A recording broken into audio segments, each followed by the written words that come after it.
Welcome to another episode of On the History Trail. I'm your host and tour guide, Mark Nonestide. On today's episode, we're going to first speak with Marty Tannenbaum and Ebony Davidson from Innovative Document Imaging, a company in East Brunswick that scans historic documents as a way to preserve them and to make them accessible to the public. We're then going to travel to New York City and speak with Sandra Trenholm, the curator and director of the Gilder Lehrman Institute, to look at a project that IDI is working on and to see some fascinating documents that date back to the 1400s. So sit back and relax and follow me as we travel on the History Trail.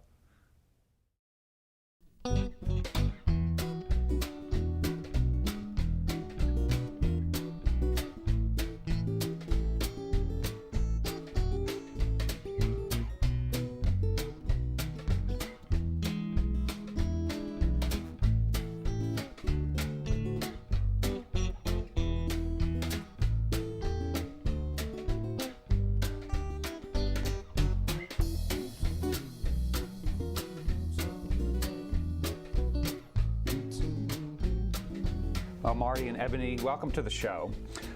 Marty, can you tell me a bit about Innovative Document Imaging, IDI? Innovative Document Imaging has been in business 13 years. We work on three vertical markets: publishing companies, pharmaceutical companies, and libraries. And our main goal is to preserve history for those three types of organizations. Right. And so you're scanning material from these different organizations and making it accessible digitally? Yes. The fact when things are digital, they can be accessed in anywhere that you're at without people having to actually touch the materials. When we work with libraries and different publishing companies that hire us to go into different museums throughout the world, we want to be able to digitize that information so it's accessible to the world, whether it's through subscriptions. When we work with pharmaceutical companies, we take some of the most important research information in the world, so the researchers and pharmacists can actually access that information without actually having to touch the laboratory notebooks. And it sounds like you have a broad client base. I mean, what are some of the institutions that you've worked with over the years? We've worked with the American Antiquarian Society in Worcester, Massachusetts. We've worked with the Huntington Museum in California. We're right now at the British Library in London, as well as the University of London. Some of our big pharmaceutical companies are Novartis Pharmaceutical, Bristol Myers Pharmaceutical Company, Amgen Pharmaceutical Company in California, where we just finished the scanning of 75,000 laboratory notebooks. So it sounds like some of the work is for in-house distribution, maybe within the pharmacy industry. Is that correct? While others may be more for a broader audience? Right. You have the mix of both, because the pharmaceutical companies want to make sure that information is backed up, because that's our intellectual knowledge. As far as the museums, we get hired by a lot of the major publishing companies in the world, such as Cengage Publishing, EBSCO Publishing, Adam Matthews Publishing. What they do is they look for collections throughout the world that are of interest to the world's researchers, and they hire Innovative Document Imaging to come in to capture that information so that they can sell subscriptions to the world's colleges and research organizations, so that information could be accessible throughout the world without having people come in to actually look at it and have to handle these delicate materials. Okay. So Ebony, can you tell us about the machinery, the technology that's used to scan these documents? Okay. We have about 8 Curtas robotic book scanners. We have 20 overhead Minolta scanners. And with the Curtas robotic book scanners, we're able to put the books in the cradle and not really handle the books. So the machine takes the books and it automatically turns the pages. A lot of our customers like that because they are able to understand that the book is not going to be rocked back and forth. A lot of the books have older, covers or bindings, and they get afraid that they'll be cracked in the digitization process. So with the Curtas robotic book scanners, they're able to change the page little by little, and they don't have to worry about those books being damaged. For the older types of books where, we don't want to automatically turn pages because they may have brittle pages that are cracking or what have you, we're able to put those books on the overhead scanners and manually turn those pages. And how quick does it take to scan an item? I would say a full book, probably about 20 minutes per book. Yeah. And what about the lighting? I mean, I know at home my scanner, which obviously does not compare to any of the technology you have. I can't Yes. scan anything without getting the color completely off. Is there, I mean, how do you get the exact match of the color of those documents? That's a good question. Most times we just turn the lights out in the room, and the machine is able to capture, you know, the true quality of the image and the true hue and tint of the page on its own. It does a really good automatic capture of those pages. So. Okay, great. Yeah, because when we were at the Gilder Lehrman Institute, where you have work that you're doing there, we did see images on the screen and the originals. I mean, and it was, you couldn't tell the difference. Right. I mean, it was spectacular. Can you tell us about that project? Right now at the Gilder Lehrman, I think we're capturing those all in color, two-page spread, very nice people, good environment. You have all the books right there. We set up shop right inside the Gilder Lehrman facility there. So, Ebony, I would imagine over the years you've looked at or scanned through thousands and thousands of pages of material. What's some of the most memorable items that you've worked with? I would say the most memorable item is probably the 13th Amendment that was signed by Congress. That was basically the document that freed the slaves. And that was at the Gilder Lehrman Institute? Yes. Yeah. So, Marty, can you tell me what got you interested in this business? Well, years ago, I first started out in the microfilm industry, and I worked for a company that digitized documents and put them into microfilm.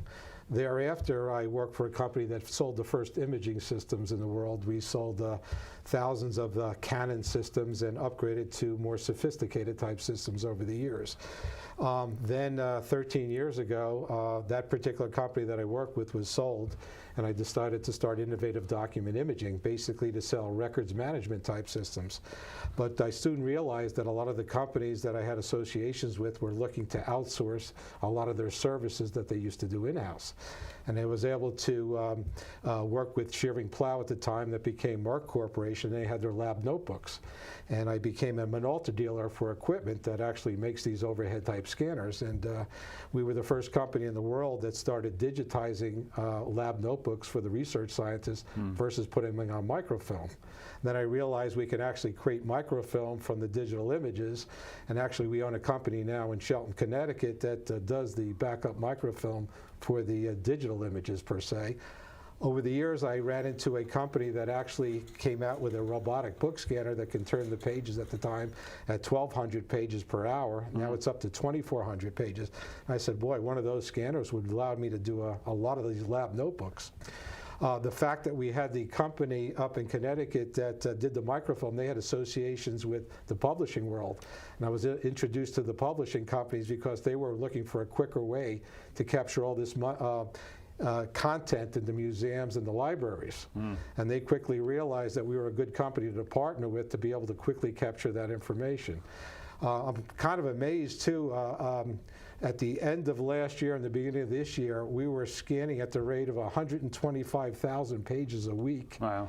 At the Huntington Museum in Pasadena, California for Cengage Publishing, and they have one of the rarest collections on the history of math and science. So these type of machines that we had 5 people out there with 5 of the robotic scanners. We were delivering a project of 2.5 million pages in 6 months, which I didn't think is unprecedented in the scanning world. Wow. And without any damage. And the biggest compliment that we could have gotten from the museum, they identified IDI as the SEAL Team 6 of the imaging world. Got in, got out, captured the information, no damage to the books. Oh, that's great. And what are some upcoming institutions or projects that you're working on? We're just about to start a project in the end of this month, right before the new year, at the Smithsonian Institute. There's actually 7 different Smithsonian Institute museums, including one in New York City that'll be sending content down. On the first project that we're going to do is the history of the world's fears. It's a total of 13 million pages that Cengage Publishing is looking to have us capture over the next 5 years. Great, great. Well, thank you both for being on the show. From here, we're going to head to New York City to the Gilder Lehrman Institute to see some of the work that you've been doing. We're in New York City, across from Central Park. Behind me is the New York Historical Society, which houses the Gilder Lehrman Institute of American History. We're going to meet the curator and director of the collection, Sandra Trenholm.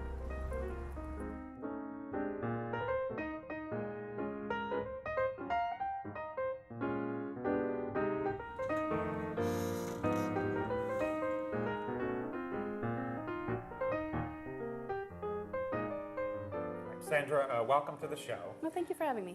Can you tell me a bit about the Gilder Lehrman Institute of American History?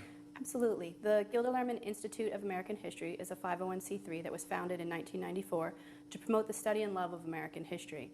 The collection itself was founded in 1991, but Mr. Gilder and Mr. Lehrman, who founded the collection, they didn't want the documents to remain in a vault. They wanted the public to be able to see them. They wanted exhibitions, they wanted school programs, and they wanted researchers to be able to see them.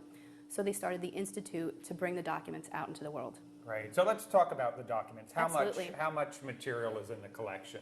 We have approximately 60,000 documents, ranging from 1493 through the 20th century, but the bulk of our holdings is 1493 through 1872. So it's colonization through Reconstruction with select materials from the 20th century.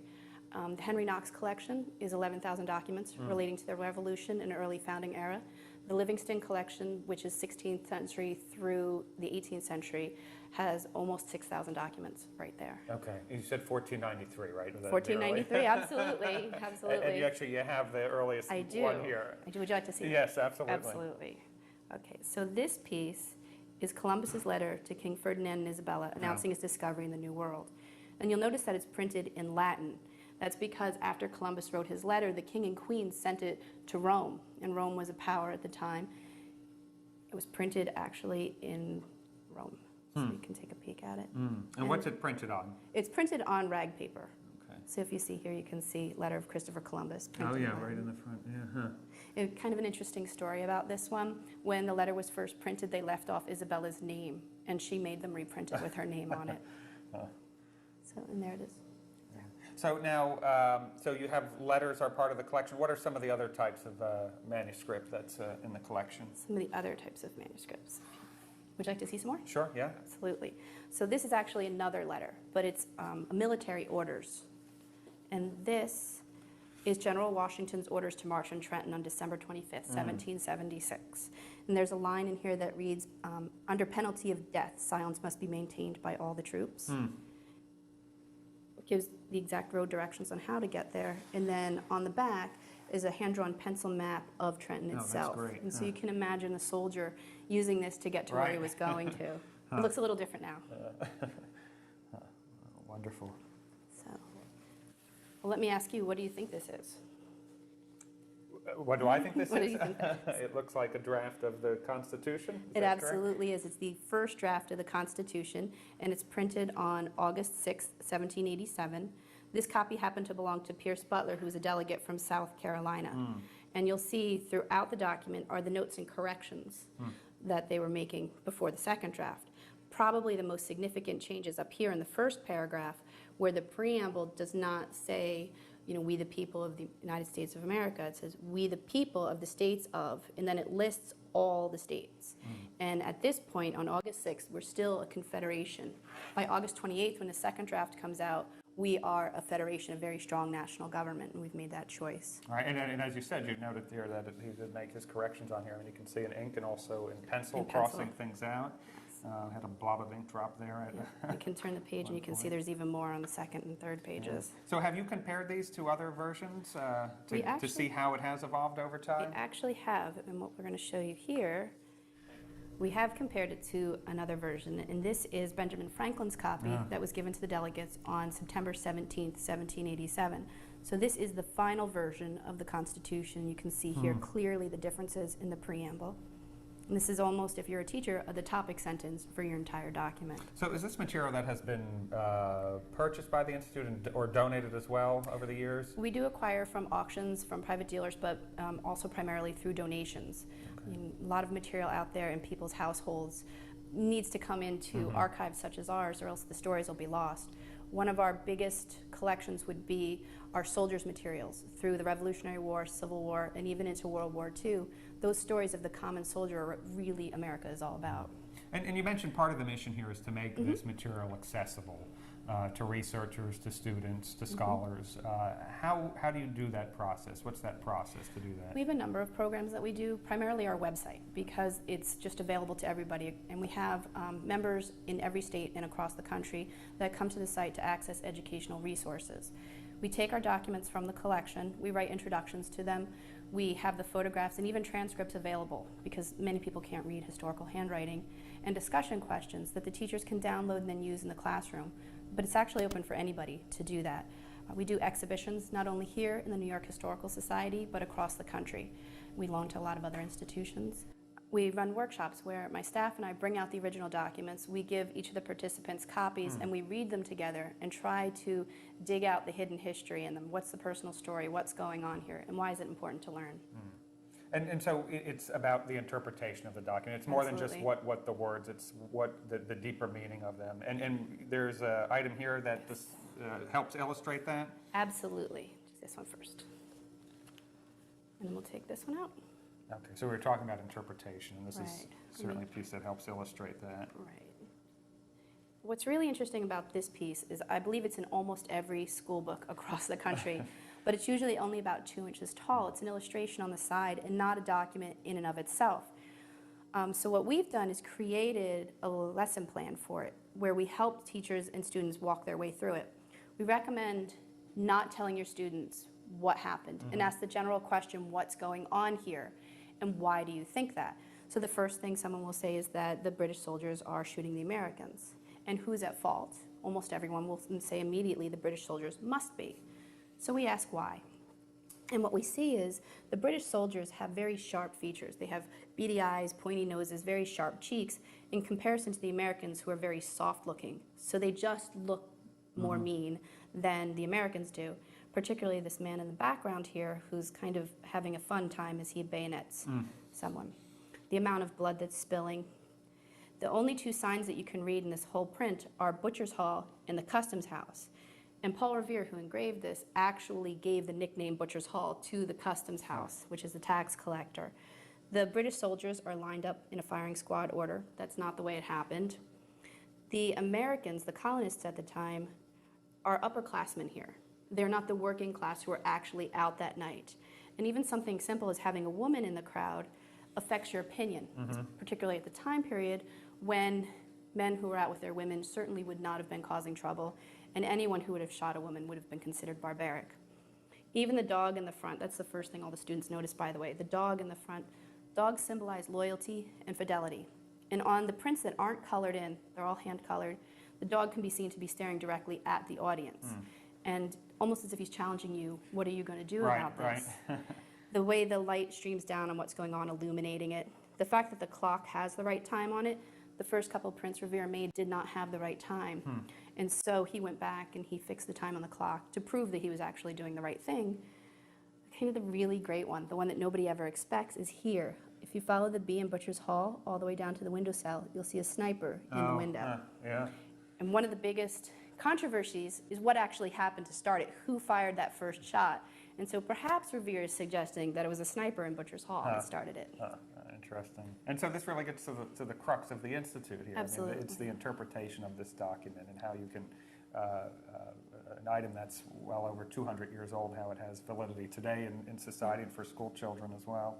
And being able to interpret documents, I think, is really important, because we're bombarded with so much information that we take at face value. And this is a great example of that. If you see it in a book, you'll just be like, oh, it's the Boston Massacre, the British were at fault. But when you dig into it, and particularly when you compare it to the other resources of the time period, you realize there's much more to the story. Right. And so here we have the perception of an event from the eyes of the colonists, so Right. that we can balance that with another item that you have here in the collection. Absolutely. This is a fun one. This, there you go. This is the Bostonians paying the excise man. And it's obviously a British view. It's printed in London. We're seeing a little bit opposite thing going on with the face, how now they have the sharp features and the pointy noses, and the British face is more sympathetic, and he's also got his hands clutched. For the longest time when we were working with this one, we didn't realize that this was actually a true story. And we found an article in Smithsonian Magazine about it. And this is John Malcolm. He's a tax collector in Boston. He was not very well liked. He was a little bit of an ogre. One day, a boy was sledding and bumped into him, and he got angry and went to strike the boy with his cane, and another individual interfered. And so John instead hit that old man. And what ended up happening was Boston sort of exploded at the time period. They came to his house, they wanted to take him away. He got into a fight and accidentally stabbed someone, so they drug him out into the streets. The first thing they did was tarred and feathered him. Then they loaded him in a wagon and they took him to the Liberty Tree where they hung him but didn't kill him. And the Liberty Tree is where they protested the Stamp Act. Then they took him down, they brought him back to Customs House, and you'll see here they have sticks in their hands, and they also poured tea down his throat, in all an attempt to get him to renounce the king, which he wouldn't do. Kind of an interesting aside. This back here is the Boston Tea Party, which took place a few weeks before this incident. It is considered to be the earliest known depiction of the Boston Tea Party. Malcolm survived remarkably, because most people would not have survived just the tarring and feathering. And if you don't mind my saying, his skin fell off when the tar came off, and he kept it in a trunk and brought it back to the king to try to get compensation for his troubles, and he didn't get that. So looking at it, is this out of a book? Is this a plate that it was part of a book? No, these were actually printed for distribution to hang up, and you can see the back where we've reinforced the edges, because I can see why you would think that it's a little bit ripped. Right, but you'll see down here it's straight, and up here it's straight. So these are prints that were made to hang up, much the way we'll hang up photographs.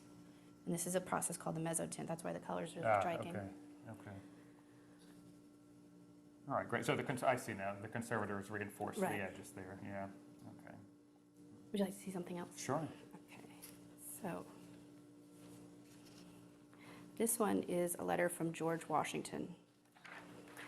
So this is a letter to John Mercer. John Mercer is another slaveholder in Virginia, and you'll see it's Mount Vernon, September 9th, 1786. It's about 8 or 9 months before the Constitutional Convention starts.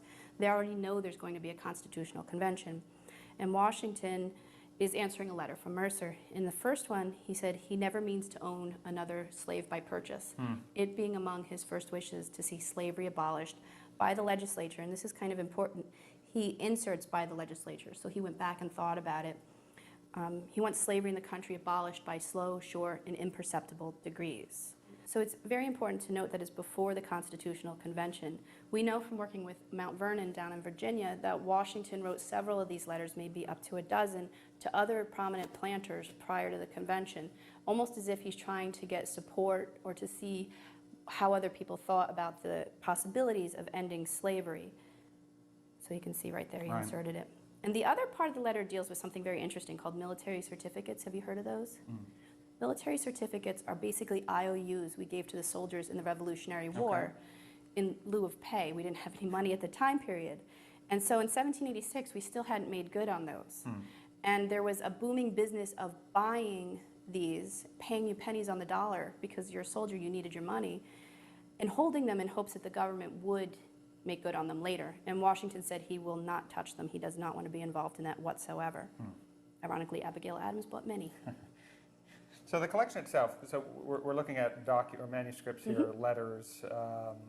What are some of the other types of material? Do you have photographs? Yes, we do. We have photographs. We have nearly 5,000 Civil War era photographs, mostly albumin prints. We have some earlier photography, such as daguerreotypes and ambrotypes. We even have, from the early 20th century, something called cyanotypes, which are blueprint photographs. They're absolutely gorgeous. We have maps, broadsides, which are posters that are meant to hang up in the public places. We have some textiles. We obviously have a couple of paintings. And let's see, a few objects. You know, one of our very interesting objects is Ulysses S. Grant's army razor, a straight razor. I don't recommend using that either. So you have three-dimensional artifacts as well? Yes, we do. So once you acquire the material, what's then the next step to get it accessible to the public? Well, the first thing we do is we rehouse them. So we have our acid-free boxes, and if you look inside here, these have been fully processed, which means we have them foldered. There's about 10 items per folder. And when you look inside, you'll see. You have them like this. I'll turn this around. So then we inventory them. We have a computer-based system called Past Perfect, where each item gets an individual record. And we can catalog things such as who wrote it, who they wrote it to, the date and the place that it was written from, as well as a summary of the content. And that's in preparation for digital imaging. Okay. So then, once you have them cataloged, they're entered into the museum accession program of Past Perfect. What then they're digitized? How does that take place? Yes. Right now we're working with a company called Adam Matthew Digital to build a product that'll take our digital images and make them available worldwide. As you know, sometimes when you work in archives, you have to partner with other institutions in order to get the products out there. And Adam Matthews has contracted IDI from East Brunswick in order to get the actual scanning done. Okay, so IDI is doing the actual scanning of this The actual material. physical scanning. Okay, and then the other company, what you mentioned, Adam Matthew Digital. Okay, they're then taking all of this material, this digital material, and getting it up onto your website. Yes, they're going to take the digital images, the transcripts, bibliographic records, and even they're doing some research to help group things together. So say if you were studying the Newburgh conspiracy, they're not only taking George Washington's address, but they're gathering information from the collection on soldier issues with pay in order to build a really complete product. Okay, and you're doing this in 2 phases. Yes, we The are. first phase was the material from 1493 to 1860. Yes. And what's the timeline on that? We're hoping to have the scanning completed by the end of February or the beginning of March, and hopefully the product will be available in December. Okay, and then the second phase would be the material from 1860 to 1945? Yes.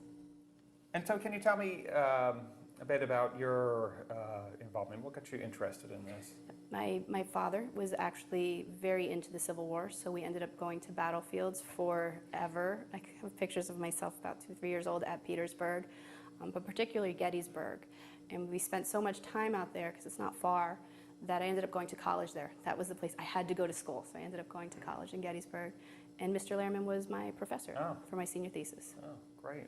Great. And so how do you feel when you see children come to the site and interact with these artifacts? I love it. Yeah. I love it. Children, adults, it doesn't matter. We've had historians, they get that look of, oh my gosh, this is the real thing, and Washington touched this, and I can't believe I'm looking at it. To see that energy transferred to someone else is really good. Great, great. And how can people find out more information? about Sure, the they collection? can find us on our website, which is www.gilderlehrman.org.